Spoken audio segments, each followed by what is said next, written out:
परमात्मा पाप कर्म दंड को भी काट सकता है। अभी तक जिस भी संत व महापुरुष से मिले, उन्होंने यही बताया कि पाप कर्म फल भोगने से ही समाप्त होगा। वह प्रभु कौन है? वो जो पाप को काट देता है, काल के बंधन से छुड़वा देता है। उसका वास्तविक नाम क्या है? पूजा की विधि क्या है? ये सभी प्रश्नवाचक चिन्ह पूर्ण रूप से हटाने के लिए अवश्य सुने जगत गुरु तत्वदर्शी संत रामपाल जी महाराज के अमृत वचन, सभी पवित्र शास्त्रों के आधार पर। सत साहेब। भाष्यकार हैं स्वामी ब्रह्म मुनि व्राजक विद्या मार्तंड। इसमें प्रथम श्याम वेद पूर्वार्चिक अग्नि प्रकांड प्रथमोध्याय। इसमें देखिएगा अग्नि का अर्थ लिखा है हे ज्ञान प्रकाश स्वरूप परमात्मन, यानी अग्नि माने परमात्मन। यहां देखिए नीचे अग्नि माने हे ज्ञान स्वरूप परमात्मन।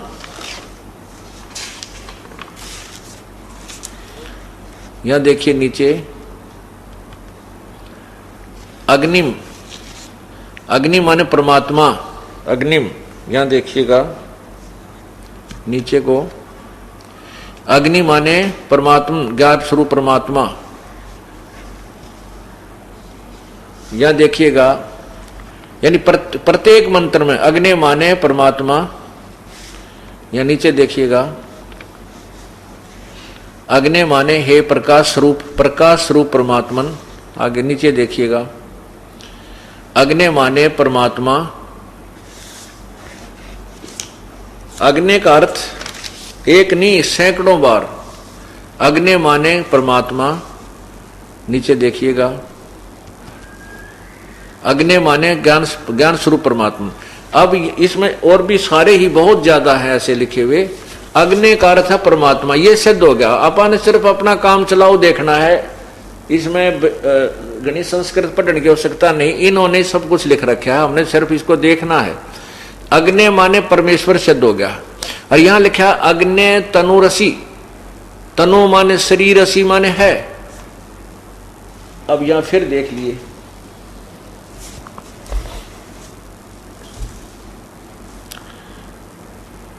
ये यजुर्वेद, इसके 5वें अध्याय का ये प्रथम मंत्र। अब अनुवाद हम करते हैं, आप भी करोगे।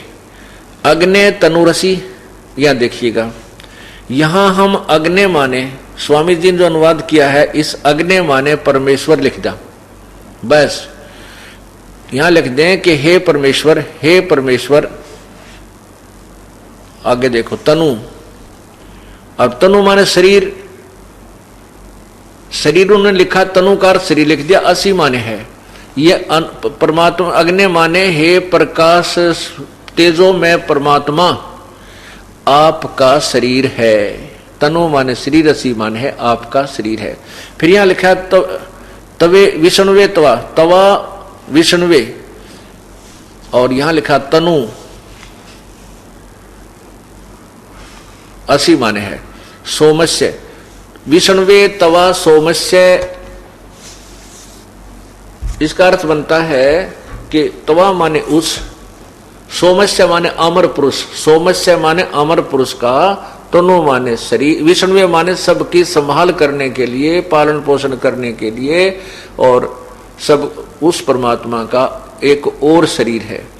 यानी उस शरीर से अन्य एक और शरीर धारण करके वो परमात्मा आता है, क्योंकि वो तेजो में शरीर को हम नहीं देख सकते इन आंखों से। वो तो अंदर की जो आंखें हैं आत्मा के अंदर जो दृष्टि से बनती है उससे ही देखा जा सकता है। तो वो परमात्मा उस शरीर में ज्यों का त्यों आ जाए तो उल्लू की तरह हमारी सबकी आंखें बंद हो जाएं, कुछ नहीं देख सके। जैसे सूर्य के दिन के समय उल्लू को कुछ दिखाई नहीं देता। इसलिए परमात्मा अतिथि रूप में आता है, अतिथे।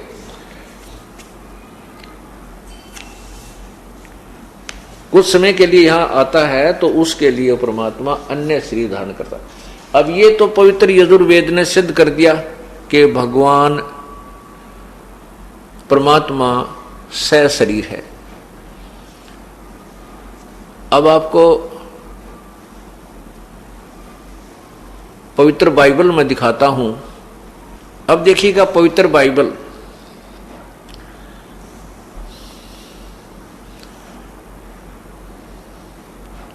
पवित्र बाइबल संपूर्ण जीवन अध्ययन बाइबल, नीचे देखें ये कहां से प्रकाशित है।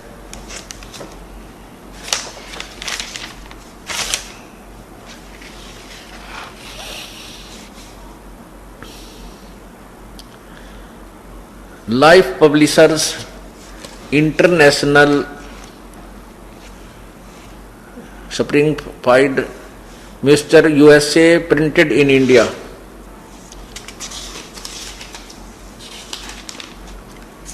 यहां देखिएगा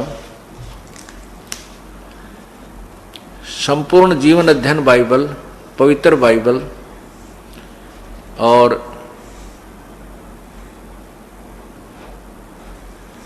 ये है प्रिंटेड इन इंडिया।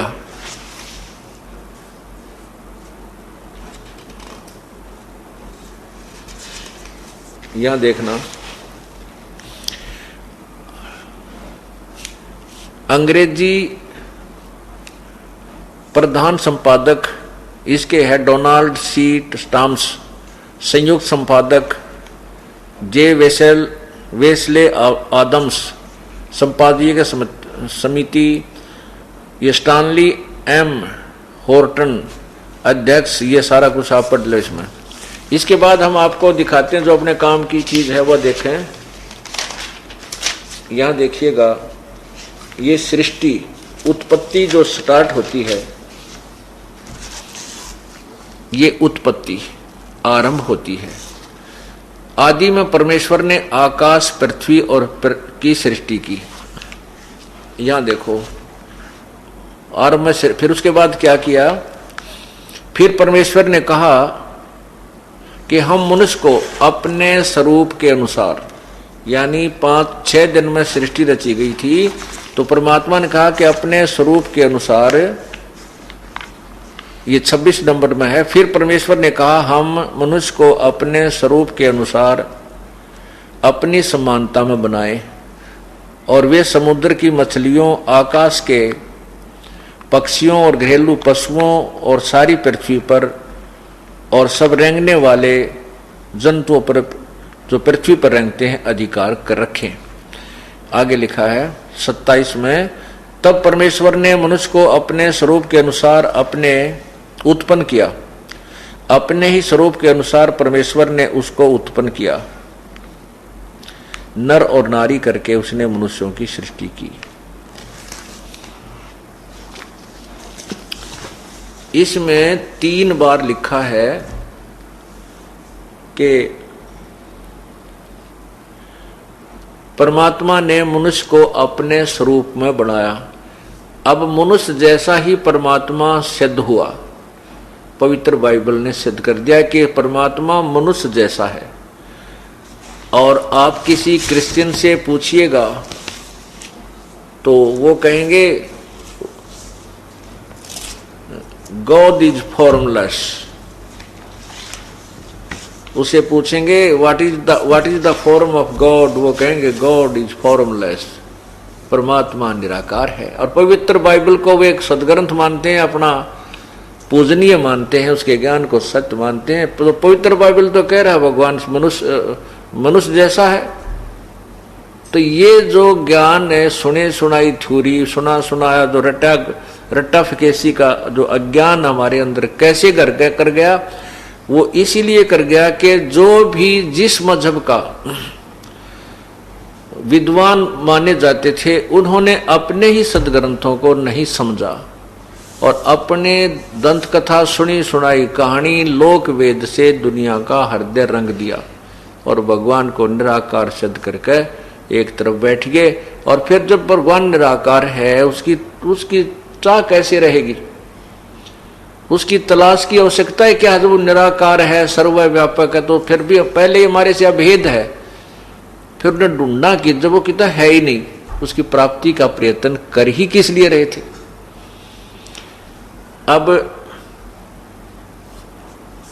आपको कुरान शरीफ अर्थात मुसलमान धर्म की पवित्र ग्रंथ कुरान शरीफ में दिखाएंगे भगवान कैसा है और उसका नाम क्या है। एक शेख फरीद नाम के पुण्यात्मा थे, एक साधु थे। वो बचपन से ही उनको परमात्मा की एक लगन लगी थी। कुछ पूर्व संस्कार होते हैं, अच्छे माता पिता मिल जाने से भी वो बच्चे के संस्कार अच्छे नए तैयार कर देते हैं, उसका स्वभाव जोड़ देते हैं परमात्मा से। शेख फरीद जी बचपन से कुछ शरारती थे और अपनी माता जी को परेशान करते थे, शरारत करते रहते थे। तो माता जी ने उनको कहा, बेटा आप नमाज कीजिए। तो बच्चा था, वो कहने लगा मैं क्यों करूं ये नमाज, मुझे क्या लाभ होगा, क्या मिलेगा। तो माता जी ने सोचा कि ये शरारती बहुत है, इसको नमाज पर करने लगा दूं, ये कुछ समय तो मुझे शांति से जीने देगा, मैं अपना काम कर लूंगी घर का। तो माता ने कहा कि बेटा अल्लाह तुझे खजूर देगा। शेख फरीद जी को खजूर बहुत अच्छे लगते थे, रुचिकर खाता था।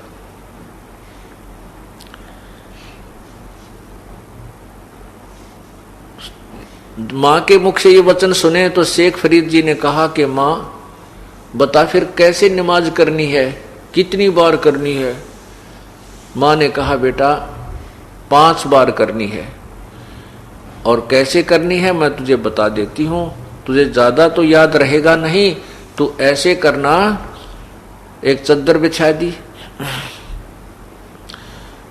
और उसके ऊपर कहा कि आंखें बंद करके मत्था टेक ऐसे, और ये कहते रहना अल्लाह मुझे खजूर दे, अल्लाह मुझे खजूर दे, और जब तक मैं नहीं कहूं तू आंखें मत खोलना। ठीक है, माता जी ने एक वस्त्र बिछा दिया साफ, और शेख फरीद जी ने उस पर मत्था टेक कर और कहने लगे आंखें बंद करके अल्लाह मुझे खजूर दो, अल्लाह मुझे खजूर दो। तो माता ने क्या किया कि 2 पत्तों के बीच में लपेट कर और खजूर रख दिया उसके उस कपड़े का नीचे जिसके ऊपर वो नमाज कर रही थी। अब शेख, जब माता ने तो कहा नहीं कि उठ ले, उसने काफी देर करा अल्लाह खजूर दे, अल्लाह खजूर दे, मां नहीं बोली तो उठ कर चल पड़ा और कहने लगा मां आप तो झूठ बोलती हो, अल्लाह ने खजूर तो दिया ही नहीं, मैं नहीं करूं आज के बाद नमाज, बहका दिया मेरे को। मां ने कहा नहीं बेटा अल्लाह बहकाता नहीं है, तेरा कपड़ा उठा कर देख जिस पे तू नमाज करता था। उसने जा करके वो कपड़ा उठाकर देखा तो खजूर 2 पत्तों के बीच में खजूर रखा हुआ। खूब खाया, कूदता फिरा। कुछ देर के बाद फिर कहने लगा मां वो कपड़ा बिछा, मैं नमाज करूंगा। अब वो प्रतिदिन नमाज करने लगा, मां को थोड़ी शांति मिलने लगी और वो प्रतिदिन उसके कपड़े के नीचे खजूर रख दे और वो खावे। एक दिन माता जी को याद नहीं रहा खजूर रखना, और शेख फरीद अपनी नमाज करके जितना समय उसने निर्धारित कर लिया इतनी देर करूंगा, अल्लाह खजूर दे खजूर दे, फिर उठकर वो खजूर उठाकर खाने लग जाता था। उसी प्रकार प्रतिदिन की तरह शेख फरीद जी ने कपड़ा उठाकर देखा तो वहां पर खजूर रखा था और वो खजूर खाता हुआ आ रहा है। अब मां ने देखा कि शेख फरीद, आज तो मैं खजूर रखना भूल गई, और ये शेख फरीद, ये फरीद उठेगा और उठते ही ये फिर खजूर नहीं मिलेगा तो इसका विश्वास टूटेगा। तो माता बहुत धार्मिक थी, पूर्व संस्कार की पुण्यात्मा थी, क्योंकि अच्छे माता पिता के घर पर अच्छे ही पुण्यवान बच्चों का जन्म होता है। तो उसने हृदय से पुकार की। उसको याद आया कि अब शेख फरीद उठने वाला है और मैं खजूर रखना भूल गई। ये भगवान, उस बच्चे का विश्वास टूट गया। तो वो बहुत शरारती है, कभी नमाज नहीं करेगा। इतना मां अंदर से पुकार सोच ही रही थी, उठ के चली थी वो लेकर के खजूर रखने के लिए। उधर से वो क्या देखती है कि शेख फरीद खजूर खाता हुआ और नमाज करके पूरी आ रहा है। अब माँ ने जब देखा कि खजूर खा रहा है, उसने पूछा, बेटा ये खजूर कहाँ से लाया तू? शेख फरीद बोला, माताजी अल्लाह प्रतिदिन ही तो देता है मुझे खजूर, उस कपड़े के नीचे से उठा कर लाया हूं। पुण्यात्माओं, परमात्मा के खेल अजब हैं, अजीब और गरीब होते हैं। और हम उसमें ये सोचा कि ऐसा नहीं हो सकता, वैसा नहीं हो सकता, तो हमारा सिद्धांत गलत है। क्योंकि परमात्मा के विषय में ये सोचना कि वो ऐसा नहीं कर सकता, वो ऐसा नहीं कर सकता, वो अधूरा भक्त है, वो विश्वासी नहीं है। वही शेख फरीद जी बड़ा होकर के घर त्याग गया, क्योंकि उसमें परमात्मा की कसक थी। प्रभु ने उसके लिए ऐसी अनहोनी लीला भी की। अब देखो, आत्मा परमात्मा को ढूंढ रही है जब से वो भगवान से बिछड़ी है। अब परमात्मा को पाने का, आत्मा को ये पता है कि परमात्मा मनुष्य जैसा है, और मनुष्य रूप में, साधु रूप में, संत रूप में या किसी भी प्रचारक के रूप में आता है। इसलिए वो संत परमात्मा को, संत को परमात्मा का स्रोत समझती है आत्मा, इसलिए संतों के पास जाते हैं। तो ऐसी आत्मा भटकती हुई परमात्मा की चाह में इन नकली संतों के फंस जाती है। इसी प्रकार शेख फरीद जी एक तपस्वी संत के का शिष्य बन गया।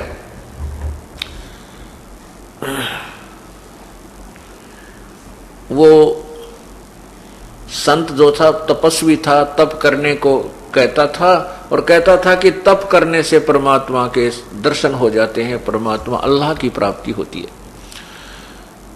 तो उस ऋषि संत जी ने अपना एक आश्रम बना रखा था, उसमें 5-6 परमानेंट शिष्य रहते थे। उन सभी शिष्यों में जो शेख फरीद था, वो सच्चे दिल से सेवा करता था और गुरुदेव के हृदय में बसा हुआ था। क्योंकि जिसने भगवान चाहिए वो आगा पीछा नहीं देखता, उसको केवल उसका उद्देश्य यही होता है कि मेरी कोई क्रिया भंग ना हो जाए, जिससे मेरे गुरुदेव रुष्ट ना हो जाए, मेरी क्रिया कराई भक्ति भंग ना हो जाए। तो वो गुरुजी जो थे, वो संत जो थे, वो हुक्का पिया करते थे, और 5-6 जो शेष रहते थे परमानेंट, उन्होंने अपने प्रतिदिन की सेवा बांट रखी थी कि वे सोमवार ने ये करेगा, मंगल ने ये करेगा, बुध ने ये करेगा, शुक्र ऐसे बृहस्पति ने ये करेगा। तो उनकी सेवा में क्या था? खाना बनाना गुरुदेव का और खाना खिलाना, हुक्का भर के देना सारा दिन, चाहे वह 20 बार पीवे, चाहे 10 बार पीवे, चाहे 1 बार पीवे। और वो गुरुजी का एक विशेष वो था कि रोटी खाते ही हुक्का जरूर पिया करता। अब कोई भी कार्य होता, विशेष तौर से वो गुरुदेव शेख फरीद को बुलाकर कहते थे। अन्य शिष्य जो रहते थे उनमें ईर्षा बन गई कि गुरुजी तो इस शेख फरीद को महत्व ज्यादा देता है, तो उन सब ने मिलकर एक स्कीम बनाई, क्यों ना इस शेख फरीद को गुरुदेव के हृदय से गिरा दें, कुछ ऐसी घटना घटा दें। उन्होंने सबने मिलकर कहा कि अब के वर्षा के दिन हैं और गुरुजी की सेवा में कोई भंग करवा जाएंगे इस तरह शेख फरीद से, और गुरुजी इतने क्रोधी हैं कि इससे नाराज हो जाएंगे। वो गुरुजी इतना गुस्से वाला था कि रोटी खाने के बाद यदि 2 मिनट, हद 5 मिनट यदि हुक्का भरना लेट हो जाए तो बैंत उठाकर, लठ उठाकर उन चेला ने कुटिया करता, जिस दिन उसकी ड्यूटी होती। और फिर उससे कई दिन तक सेवा नहीं लेता था, इतना क्रोधित था, उससे रुष्ट हो जाता था। ये स्कीम बनाई कि आज इसको जब ये खाना बनाकर गुरुदेव ने खिला ले, शेख फरीद की ड्यूटी आ गई उस दिन की। तो उन्होंने स्कीम के अनुसार अपने षड्यंत्र के तहत शेख फरीद जब रोटी बनाकर खाना बना करके गुरुदेव को खिलाने लगा तो पीछे से आग बुझा दी। वह जो हुक्के के लिए तैयार करते थे वह अग्नि बुझा दी उन शिष्यों ने कि आज इसका लठ लगेंगे और कई दिन तक भगवान ये गुरुजी इनसे नाराज हो जाएंगे, तुम्हारा काम बढ़िया सेट हो जाएगा।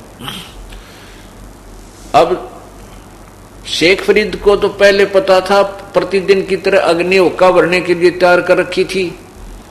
वो तो आराम से अपना गुरुदेव को खाना खिला के बर्तन रख के और हुक्का की चलम लेकर के चला। देखा तो वहां आग बुझी हुई है, उसके तो पैरों तले की जमीन खिसक गई। उस आश्रम से आधा पौना किलोमीटर की दूरी पर एक गांव था छोटा सा, और बाहर की तरफ एक माई। ऐसे वो वर्षा का मौसम था, वो चूल्हा जलाने की चेष्टा कर रही थी शाम के समय, और वो आंख फूक धुआं मार रही थी, फूक लगा रही थी। गिल्ला ईंधन होने के कारण वो धुआं धावा उसी औरत, उस बहन की आंखों में, माई की आंखों में जाकर लग रहा था। वो दुखी हो रही थी, आंखों से आंसू पानी निकलता है जैसे धुआं लगने से।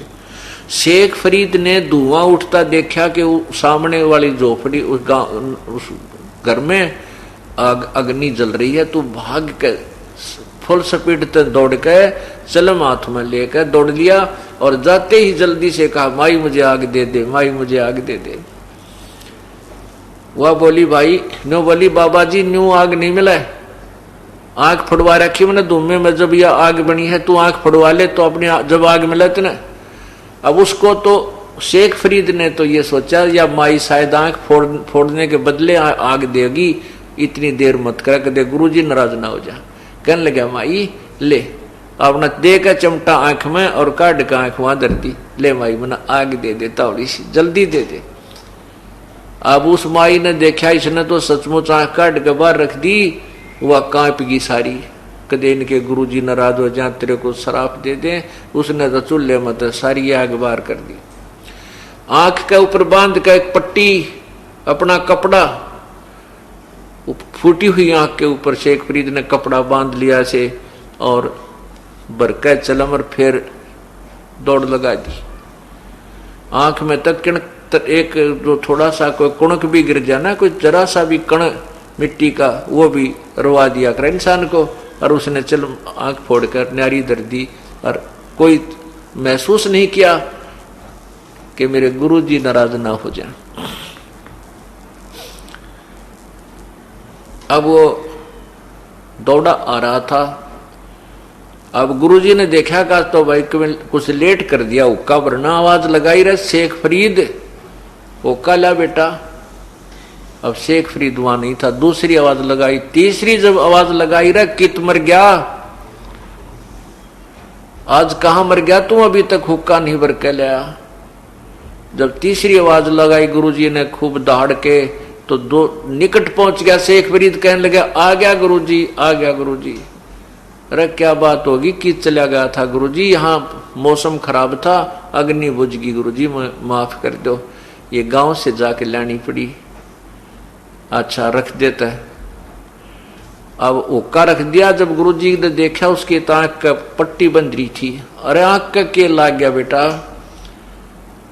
वो कहने लगा, गुरुजी सब आपकी दया, सब ठीक है, ठीक है गुरुजी सब ठीक है। न्यू कह के वो जाकर बर्तन दौड़ने लग गया, आंख मुंह फेर के। गुरुजी ने सोचा को लाग गई छोटी मोटी कंकर कुंकर, अपना बांध लिया होगा इसने कपड़, कोई ऐसे ही दवाई ला ली होगी। सुबह के उस माई ने तो रात में नींद आई नहीं, ये तो बहुत बात बिगड़ेगी, उसके गुरुजी को पता लगेगा, तेरे को श्राप देगा। वो माई सुबेरे उस आंख ने रख के एक मटके के ढक्कन पे और उसको लेकर के गुरुजी के पास गई, संत जी के ऊपर से सामने माफी मांगने लगी, पर हाथ जोड़े, माफी मांगे, माफ कर दो गुरु महात्मा जी, मेरे से गलती होगी, आपका सेवक गया था, मैं दुखी हो रही थी, बहुत दुख मुश्किल से आग तैयार की थी, इसने ऐसे ऐसे कहा, मैंने इसको कह दिया कि तू आंख फोड़वा ले, इसने सचमुच आंख फोड़ दी, महाराज जी मेरी गलती नहीं है, इसने सचमुच आंख निकाल दी, मैं तो वैसे दुख में गुस्से में वैसे कही थी। अब वो गुरुजी सोच रहा, संत सोच रहा है, या माई कह क्या रही है, माई तू मुझे पूरी विस्तृत व्याख्या बता, क्या कह रही है। तो उसने सारी कहानी बताई कि ऐसे ऐसे आपका सेवक गया था, शेख यो फरीद नाम का, और वो जाना करते गांव वाले, ये सबके नामों तक परिचित थे, और महाराज जी में इसने तो आंखें निकाल के दे दी। तब गुरुजी ने आवाज लगा रहे, शेख फरीद इधर आ बेटा। अब शेख फरीद गया तो कहा, बेटा ये आंख के लग गया। कहने लगे, गुरुजी आप तो अंतर्यामी है, मैं क्या बताऊं। तो कहा, गुरुदेव ने कहा खोल इस पट्टी ने। उसने पट्टी खोल दी तो आंख नो की नो पाई। आंख ज्यों की तो मिली वो, लेकिन थोड़ी सी छोटी थी। अब पुण्यात्माओं, अब शेख फरीद की क्या दोष है बेचारे का। ऐसा सिद्धि युक्त संत जो गुरु मिल जाए कि जो आंख भी फूटी हुई आंख को भी ठीक कर दी। तो शेख फरीद की को साधना में कोई संशय नहीं रहा कि जो साधना गुरुजी ने बताई है या सही है, इसके अतिरिक्त कोई साधना नहीं है, और ऐसा सिद्धि युक्त हमारा गुरुदेव है इस पृथ्वी पर नहीं है। पुण्यात्माओं, ये ज्ञान, ये तत्व ज्ञान से आपको निर्णय होगा कि हम कैसे उलझ गए इन संतों के चक्कर में, इनको हम कैसे पूर्ण संत मान बैठे एक छोटे से चमत्कार के कारण। ये सब काल बली के खेल हैं, इस ज्योति निरंजन का खेल है। ये एक लीला ऐसी करवा देता है। उस संत ने सारे जीवन में वो जो साधना भक्ति करी थी वो जादूगरी दिखा दी। शेख फरीद की एक आंख को फूटी हुई को ठीक कर दिया, और वहां आसपास के क्षेत्र में वो संत पूज्य हो गया, और उन संतों के, उन गुरु शिष्यों के लिए वो भगवान हो गया। अब उसके अतिरिक्त वो तो मानने नहीं किसी की, चाहे बेशक उनको जो कोई आकर भगवान भी, अल्लाह भी आकर नो कहे कि संत ठीक नहीं, इसका मार्ग ठीक नहीं, कति नहीं मानने, क्योंकि आंखें वो ऐसी सिद्धि देख रहे।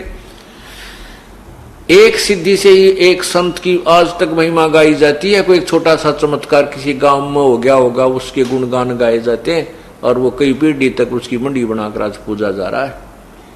और यहाँ पर ये लाखों की संख्या में संगत आती है, और प्रत्येक के घर में कितने कितने चमत्कार हो रहे हैं, गिनती को नहीं। देखो, आप सुबह बताया था कि प्रत्येक भगवान में कुछ शक्ति है, और जिस भी भगवान का जो साधना करता है उसको छोटी मोटी हल्दी की गांठ वो जरूर दे देता है पंसारी बनाने के लिए। जो जाकी शरणा बसे ताको ताकी लाज, जल सो ही मछली चढ़ जा बह जाते गजराज। अब जो भी संत जिस भी भगवान की साधना करता है उससे उसको लाभ जरूर मिलता है, उसके लेवल का, उसके सत्र का। अब जैसे किसी की मित्रता तहसीलदार से है, और तहसीलदार की जो दोस्ती है, तो तहसीलदार के पास जब वो जाएगा, उसका कोई छोटा मोटा रजिस्ट्री का काम होगा, तो तहसीलदार अपनी कुर्सी पर बैठा कर सारा काम करवा देगा और चाय पियाओगा। लेकिन उसकी मित्रता तहसीलदार से, फिर उसका काम डीसी ऑफिस में आवेगा तो वो कुछ नहीं करा पाएगा। इसी प्रकार परमात्मा कहते हैं, हम उस समर्थ का, पूर्ण परमात्मा तत्व ब्रह्म परम अक्षर ब्रह्म का शरणा लें, उसकी शरण में जाएं, जिससे हमारे सारे काम ठीक हो। जैसे प्रधानमंत्री का कोई नुमाइंदा, कोई व्यक्ति हमने मिल जावे, तो मुख्यमंत्री भी हमारे साथ, और यहाँ के सब प्रशासन भी हमारे साथ, और सारे काम आप हों। समर्थ का शरणाग हो रंग होरी हो, भाई कभू न हो ए काज राम रंग होरी हो। समर्थ का शरणा लो, रंग होरी हो, और कदे ना हो अकाज राम रंग होरी हो। होरी माने खुशी। पूर्ण परमात्मा की शरण में जाने से आपकी सदा खुशी रहेगी, कभी अकाज नहीं होंगे। यानी आपके सारे काम ठीक हो जाएंगे। यदि हम छोटे भगवानों के, निम्न सत्र के भगवानों की आसरा लेंगे, वो अपने सत्र का लाभ जरूर दे देंगे, लेकिन मोक्ष नहीं, और कोई कर्म दंड आ गया तो उसको ठीक नहीं कर सकते। अब शेख फरीद की जो आंख थी, ये संस्कार प्रारब्ध से नहीं फूटी थी, ये तो इत्फाक फूटी थी। जैसे मोरध्वज के लड़के को मोरध्वज के लड़के ताम्रध्वज को भगवान श्री कृष्ण ने कटवाया था आरे से, स्वयं ही उसको ठीक कर दिया, ये कर सकते हैं। और उन्हीं की भक्ति करने वाला संत भी छोटी मोटी ऐसी कोई क्रिया सिद्धि दिखा सकता है। शेख फरीद की आंख प्रारब्धवश नहीं फूटी थी, वो इत्फाक फूटी थी, और उसको अपनी सिद्धि से उसने ठीक कर दिया। उस सिद्धि दिखाने में उस संत को कई वर्षों की पुण्य कमाई समाप्त करनी पड़ी, ऑटोमेटिक हो जाती है। तो इस प्रकार अब शेख फरीद ने को जो अपने उसके गुरुदेव ने मार्ग विधि बताई, वह पक्की गांठ बांध ली, पक्का दृढ़ निश्चय हो गया कि हमारे गुरुजी पूर्ण है, मेरी आंख भी ठीक कर दी। इन्होंने जो विधि भक्ति की बताई है वह ओके है, उसमें कोई डाउट नहीं है। इस कारण से पूरा दृढ़ता के साथ गुरुदेव के बताई क्रिया को यानी तप को कर रहा था।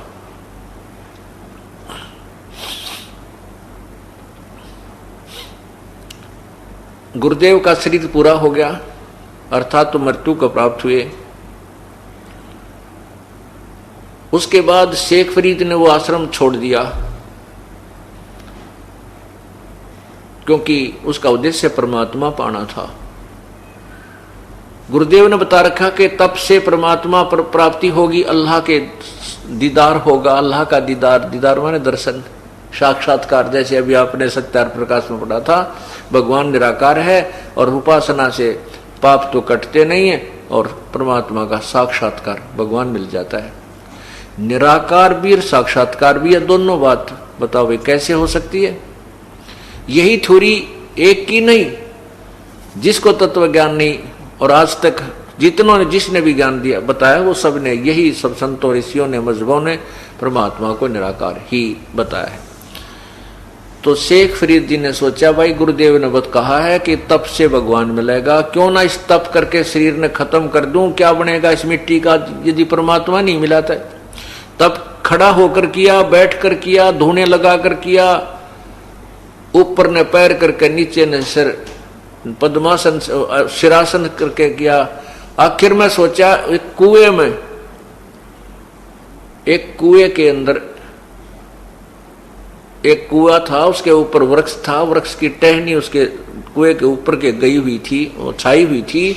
तो उस ऊपर वाली टहनी में एक रस्सा बांध के अपने दोनों पैरों के अपने रस्सा बांध के शेख फरीद ने, और वो क्या करता था कि कुएं में उल्टा लटक जाता था। 12 वर्ष तक कुएं में उल्टा लटक कर शेख फरीदी ने परमात्मा के दर्शन करने के लिए साधना की, गुरुदेव के बताए अनुसार। गुरुदेव ने तप करना बताया था तो उसने तप और कठिन करने की चेष्टा की, किसी प्रकार अल्लाह के दर्शन हो जाए। अब 12 वर्ष के दौरान अन्न भी बहुत कम आहार किया।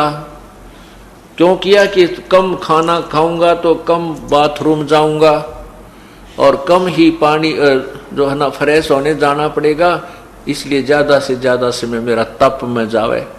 इसलिए कहते हैं 12 वर्ष में शेख फरीद ने 50 शेर सवामन अन्न यानी 50 किलो गेहूं अन्न खाया। 12 वर्ष में 50 किलो अन्न। अब हिसाब लगाओ एक दिन में कितनी एवरेज पड़ी, मेरे ख्याल में तो 10 ग्राम की भी ना पड़े, 50 ग्राम भी नहीं पड़े पूरे दिन में। 12 वर्ष के दिन लगा हिसाब करके देखें तो कहने का भाव यह है कि वो शरीर इतना जीर्ण शीर्ण हो गया कि सारा शरीर के हार्डी पंसली नारी दिखे। अब वो शेख फरीद जी एक बार बाहर आ जाते थे, कुछ देर बाहर लेटते थे, फिर कुएं में जाकर उल्टे लटक जाते थे। अंत में उनकी ऐसी स्थिति होगी कि जैसे कोई मुर्दा पड़ा हो, मुर्दे बाहर लेटे हुए को मुर्दा जान करके कौवे आगे उसकी आंख निकालने के लिए। उन्होंने देखा कि इस मुर्दे में और तो मांस की तो है नहीं, क्योंकि हड्डी पसली खाल चिपकी हुई है। आंखें निकालने के लिए कौवे माथे पर आकर बैठ गए। तब शेख फरीद ने कहा, भाई कौव्यो, मेरी एक अर्ज है तुम्हारे से, मेरे शरीर में कहीं मांस तुम्हें नजर आए, इसको खा लो भाई, मेरी आंखें मत फोड़ो, मेरी इन आंखों को मत खाओ, मुझे भगवान के दर्शन करने की इच्छा है, मैं परमात्मा के दर्शन करना चाहता हूँ, मेरे दर्शन होने के बाद बेशक इनको खा लेना। माया का संसार है, कदम कदम पर धोखा है, शरण ले लो सतगुरु की, यही सुनहरा मौका है। ऐसे ही आध्यात्मिक वीडियो देखने के लिए हमारे चैनल को सब्सक्राइब करें। बोलो बंदी छोड़ सतगुरु रामपाल जी महाराज की जय। सत साहिब।